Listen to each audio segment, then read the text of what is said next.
Welcome to the Endpoints podcast, presented by the ALS Therapy Development Institute. I'm Jonathan Gang. Before Tavares Speers was diagnosed with ALS, he already had a big social media following. His tens of thousands of Instagram followers would give him an enormous amount of likes on every picture he posted. Images of him out partying with his friends, hanging at the beach, or out to dinner with his then partner, now husband, Eric. Today, more than a year after his diagnosis, Tavares' feed looks a little different. Mixed in with the pictures of the self-described, happy-go-lucky guy having a good time, there's a lot of content promoting ALS awareness, including telling his followers about ALS TDI's precision medicine program. Today, Tavares joins us to talk about his story and how he puts his status as an influencer to work for a great cause, supporting ALS TDI's research to find treatments for everyone living with ALS. Basically, was just kind of just going about my life. I work in the technology field. I'm a business analyst for Wells Fargo, or was, and I had moved originally. I'm originally from Florida. So after I graduated, I stayed in Florida for a few years, and then I moved out to California. I've been working out here. I met my partner, and I relocated to the Bay Area about 5 years ago. And so everything is going well. I have a great career. I found my future partner, and pretty much everything was falling into place for me. And around the end of 2014, beginning of 2015, I started noticing like a twinge in my left arm.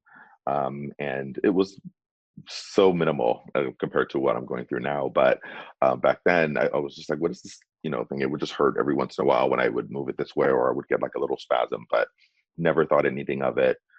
Didn't even think to get it checked out or anything, because I just thought it wasn't anything.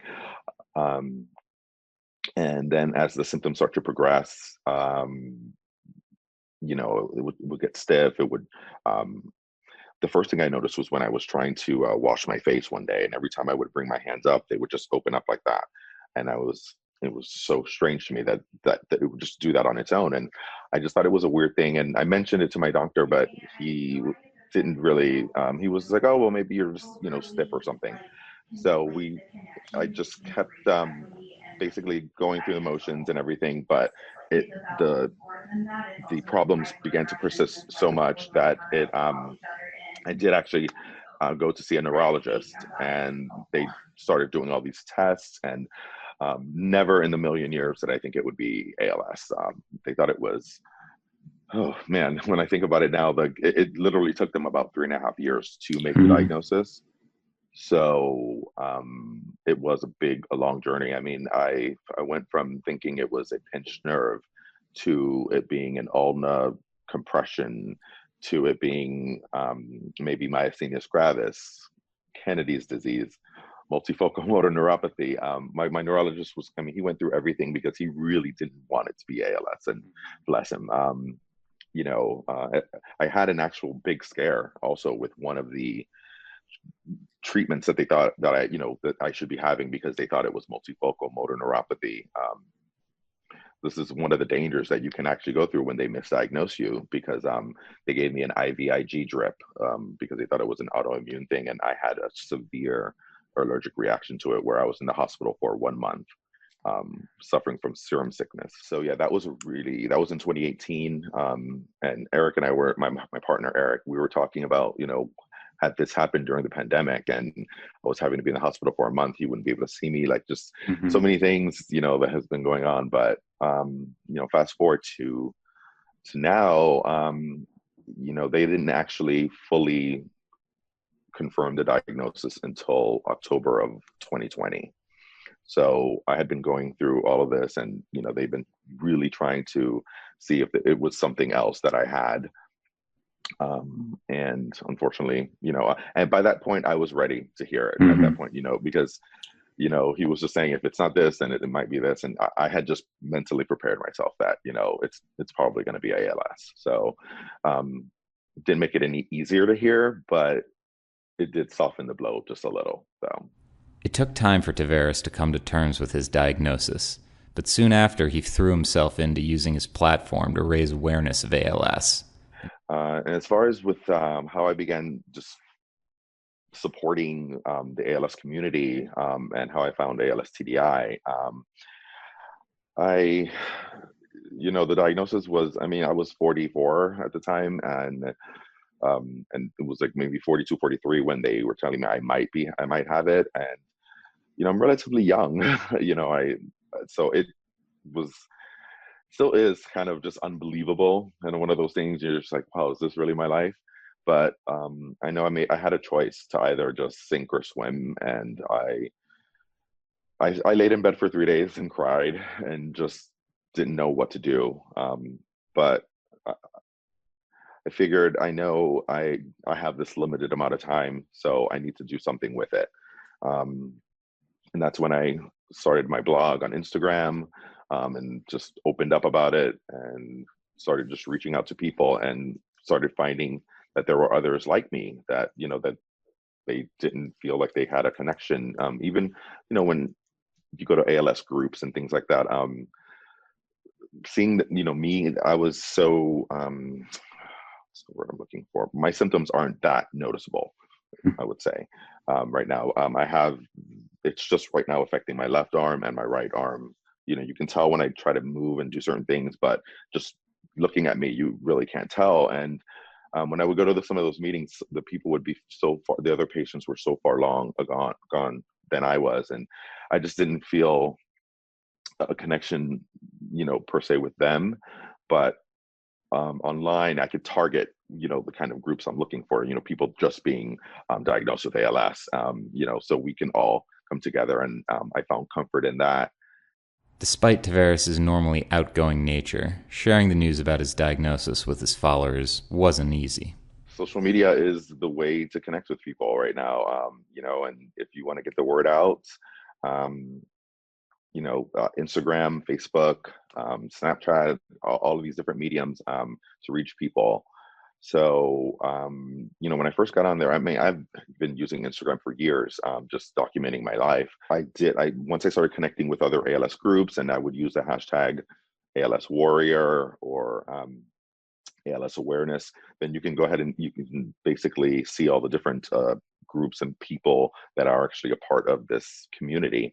And I basically just started using the hashtag at first because I was a little gun shy to, fully open up. I mean, that's a big step to tell the whole world, something that personal about yourself. So it did take me a little while to actually give my coming out story for ALS. But I did start slowly by just following a lot of different organizations, and groups, and then people. And then one day it just clicked to me. It was like, if I want to really make a difference and reach out and do what I setting out to do, I'm gonna have to be open and honest. So I started off with just telling people, I have ALS. I just did a post and it said, I have ALS, but ALS does not have me. And I didn't. I've only my close friends and family knew at that point. So when all my followers saw that, they were like, "Is this true? Is this you? And is this your truth?" And I said, "Yep." And from then on, it's just kind of just been a roller coaster ride. I've just, people started reposting my posts and telling me how my open and honest frankness just gave them the courage to open up about, even if they didn't have ALS, if it was cancer, if it was something else, I was touching, just one or two people a day. It made me feel like, wow, my voice makes a difference.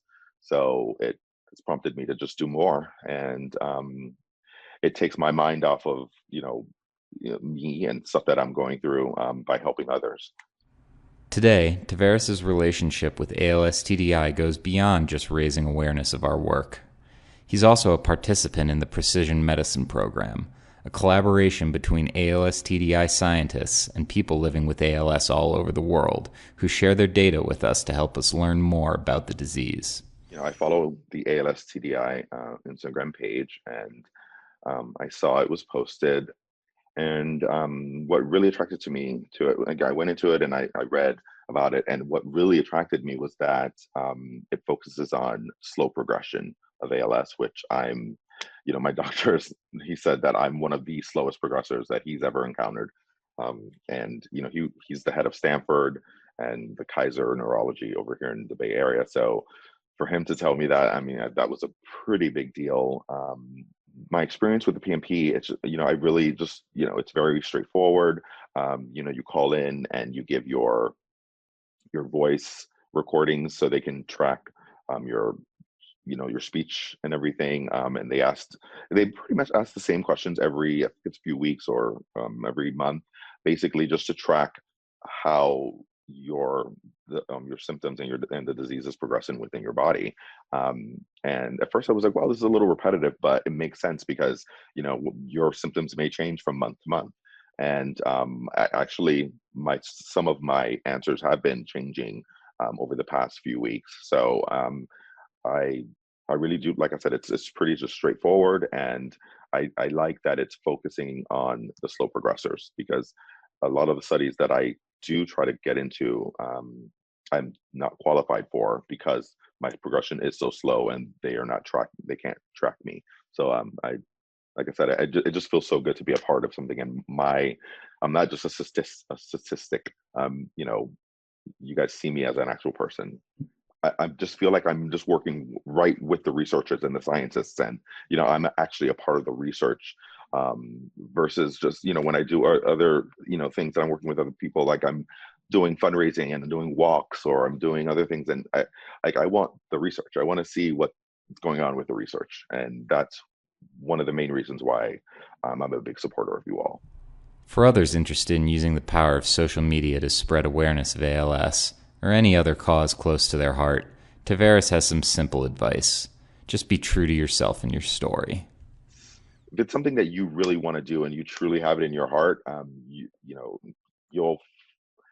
it'll just come out of you. Like I said, that one day I was sitting there and I felt so helpless, and I just started very slow, like just posting, I have ALS, and that was all I said. You know what I mean? And then it just kind of moved from there, and it morphed into this thing. But somebody can just sometimes writing a blog out, or just writing out your feelings and seeing where that goes. There are many different mediums and outlets that people can do to get the word out and spread the awareness, because like I said, it is a personal thing, and some people may want to help and give but not reveal about themselves, and which is totally fine too.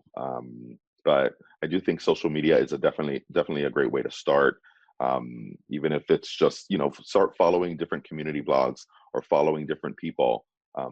That's actually what got me started.